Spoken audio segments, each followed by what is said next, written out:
негізгі ойды толық бере алмаған, сенің ойыңша. Жақсы. Ал ай тобы қандай баға береді екен күн тобына? Бәріміз 5 және Шахзода 4 деген баға беріп отыр. Ал Шахзода күн нәрсеге? Мен күн тобына 4 деген баға қойдым, өйткені олар жоспарды толық құраған жоқ. Келісеміз ба? Толық құралған жоқ десек, сәл асыра айтқан сияқтымыз, бала? Мәтіннің мазмұнын ашып жеткізе алмады деген айтып. Жақсы бала. Енді осы мәтін бойынша тапсырмамызды әрі қарай жалғастырамыз балалар. Тапсырманың келесі түрі сендерге мәтініне біз таныстық, ондағы негізгі ойды анықтадық. Енді ақпаратты сүзу әдісі арқылы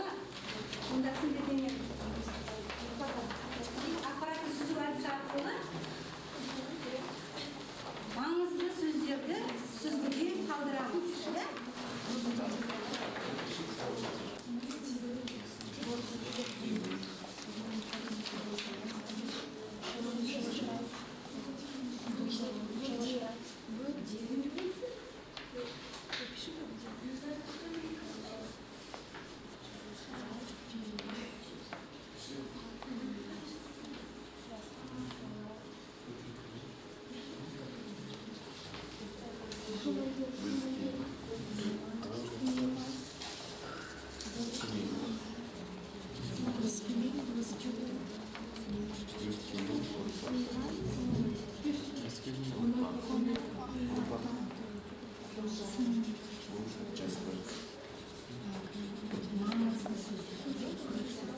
Және мұны сүзгіден ағып кететін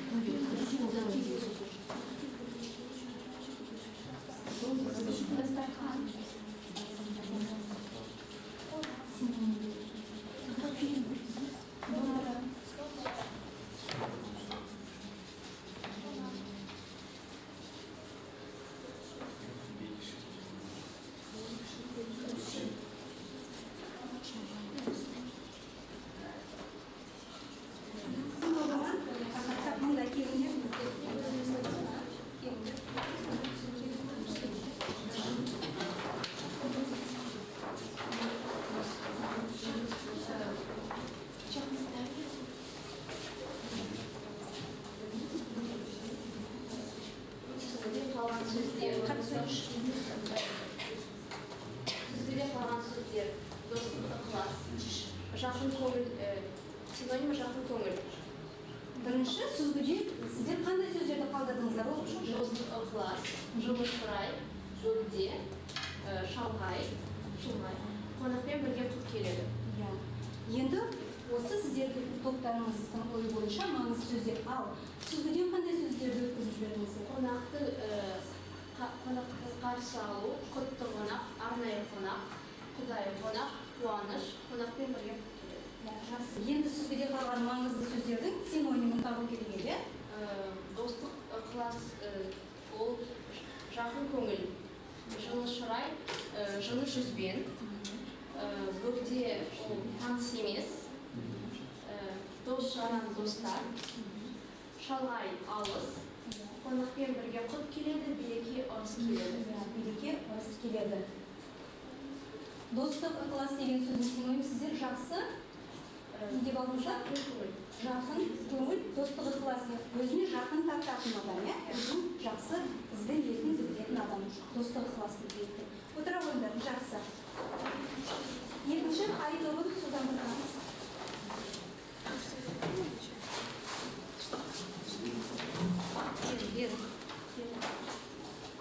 Сүзгіде қалған сөздерімізде қонақ дәде, мейман, көпшіл, ерулік ас, өскелең ұрпақ, ауылдың алты ауызы. Сүзгіде қалған сөздер. Сосын біз білетін сөздер ол дастархан, домбыра, қонақ, киіз үй, шұбат, қымыз, дос, бата. Қонақ дәде дегеніміз қонаққа қолқа самады. Мейман дегеніміз ол қонақ. Көпшіл дегеніміз ол халық. Ерулік ас ол көршіні асқа шақыру. Өскелең ұрпақ ол жастар. Ауылдың алты ауызы ол өлең. Неге? Ән жыр айту ауылдың алты ауызы. Енді қонақ қонаққа деген қонаққа салынатын қолқа, иә? Кішкене басын қойын. Көпші дегеніміз ол көпшілікті жақсы көретін адам. Көпші дегеніміз. Отыра қойды. Жақсы. Енді балалар, осы жұмысымызды өзара бағалап жіберейікші. 2 жұлдыз бір тілек әдісі арқылы бағалап жіберейікші. Қане? Осы, мысалы, күн тобында жақсы 2 жұлдыз. Және бір тілектерін бірді жіберіңдерші. Күн тобының жауабына.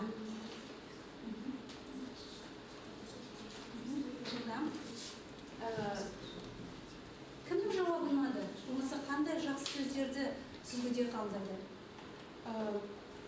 Маған Санияның жұмысы ұнады. Ол өте жақсы ойын жеткізді. Толық орындады. Мен оларға сол күйде жалғастыра беріңдер деп тілеймін.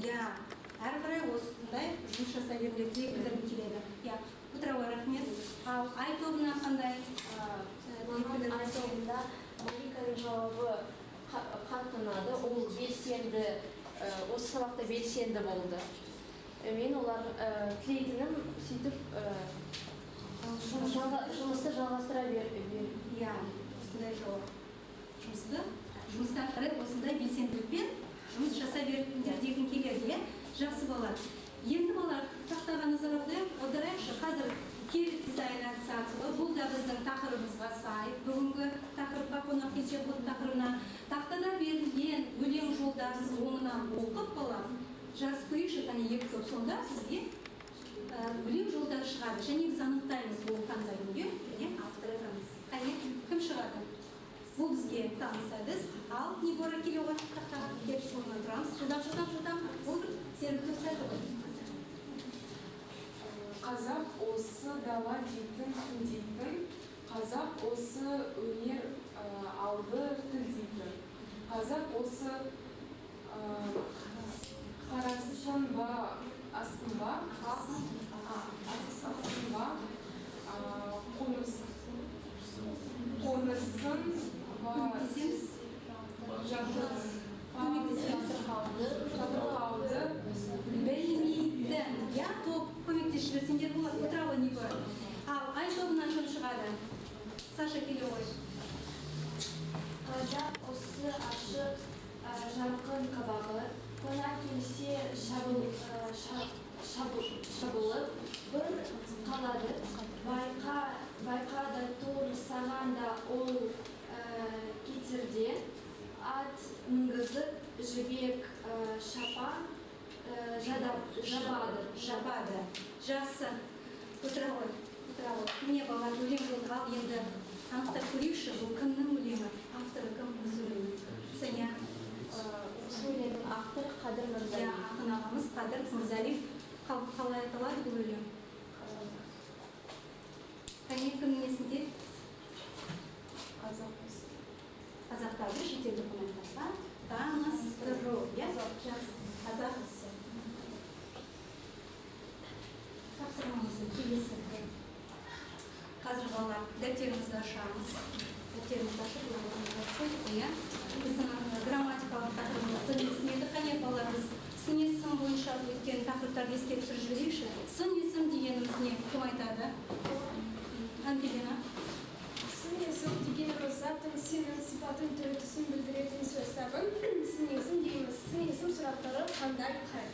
Жақсы. Сын есім құрамына қарай қалай бөлінеді балалар? Құрамына қарай. Құрамына қарай екіге бөлінеді дара. Тұлғасына қарай қалай бөлінеді сын есім?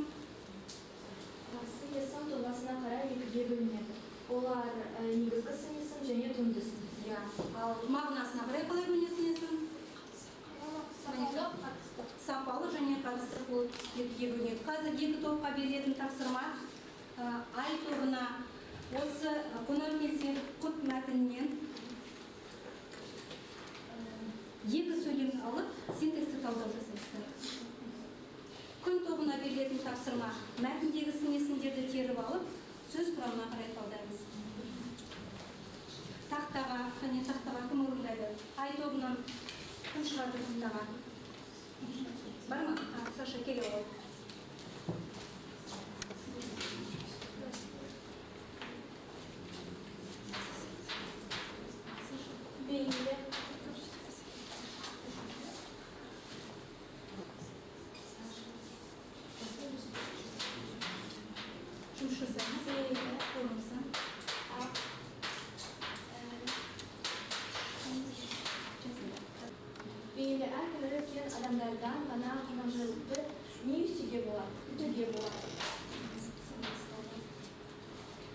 tovuş.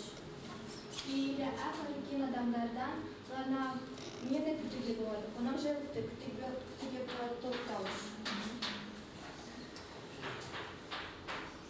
Fiili ak eкен fiili ak eкен кімдерден күтуге болады? Адамдардан күтуге болады. Тоқтауыш. Адамдардан. Қандай адамдардан күтуге болады? Fiili ak eкен адамдардан күтуге болады. Анықтауыш.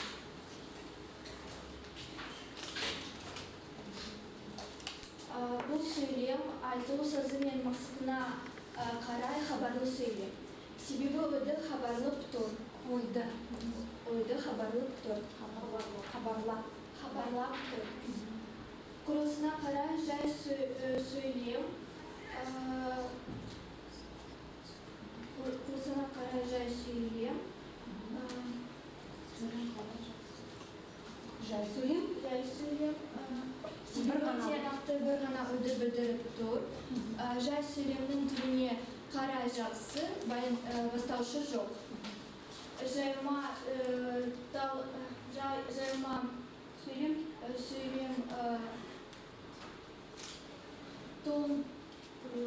тұрлаусыз мүшелері қатысып тұр. Толымды сөйлем ойға толымды сөйлем ойға қатысты сөйлемнің мүшелері күтуге болады. Ойға қатысты сөйлем мүшелері толып қатысып тұр. Сол сөйлемден бұл қандай сөйлем? Толымды сөйлемге жауап ішкен толықтырып отырсашы. Күн тобының жауабына көрейікші сіздерге сөз құрамына қарай талдау берген. Тақтаға шығыңыз. Ангелина жазғанша кім дайын? Сәния дайын сен?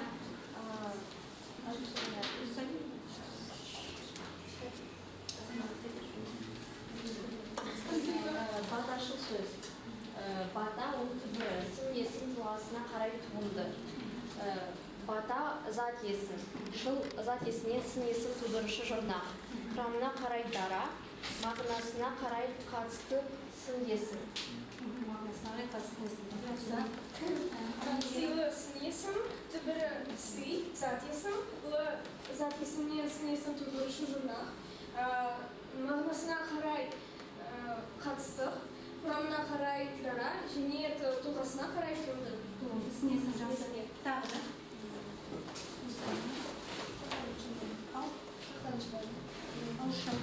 Құрметті сын есім тұлғасына қарай түбірі, туынды, түбірі құрмет, зат есім, зат есімнен сын есім тудырышы жұрнақ. Құрамына қарай дара, мағынасына қарай қатыстық сын есім.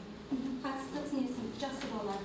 Грамматикалық тапсырманың орында болса, балалар тапсырмамыздың келесі түрі тағы да екі топқа проблемалық сұрақтар бойынша пікір алмасып көрейік. Күн тобына қонақ күту оңай ма, әлде қиын ба? Қалай ойлайсыздар? Және ай тобына қонақ келсе көптеген ұғымды түсіндіру қажет. Уақыт 2 минут.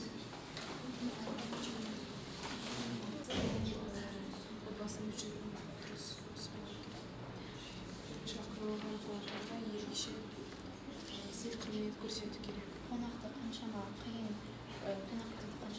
болса да, бірақ қазақ халқы қонақты күтуді жақсы көреді. Қазақ халқы қонақты күтуге жақсы көреді. Ашық сөйлеумен жақсы көреді.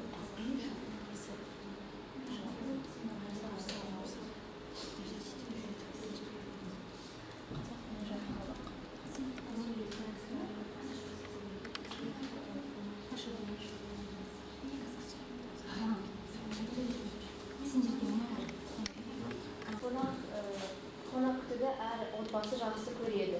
Дегенмен қонақ күту оңай шаруа емес. Оған үлкен дайындық керек. Қазіргі ғасырда уақыт тым тығыз. Сол үшін басқалардың уақытымен де есептесу керек. Жақсы. Не көріп болып тұрады? Ең бастысы ол отбасы бюджетін жоспарлау керек. Дұрыс жоспарлау керек. И және де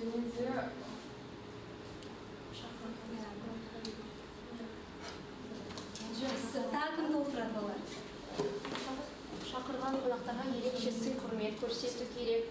Қаншама қиын болмаса да қазақ халқы қонақ күтуді қатты жақсы көреді. Иә, сол себептен де қазақ қандай халық дейміз, қонақжай халық дейміз, иә. Қонақ күту әрине оңай емес, бірақ қазақ қонақжай халық болғандықтан біз қонақ шақыруды жақсы көреміз және оған ерекше дайындалады екенбіз, иә. Осындай пікірдеміз. Жақсы.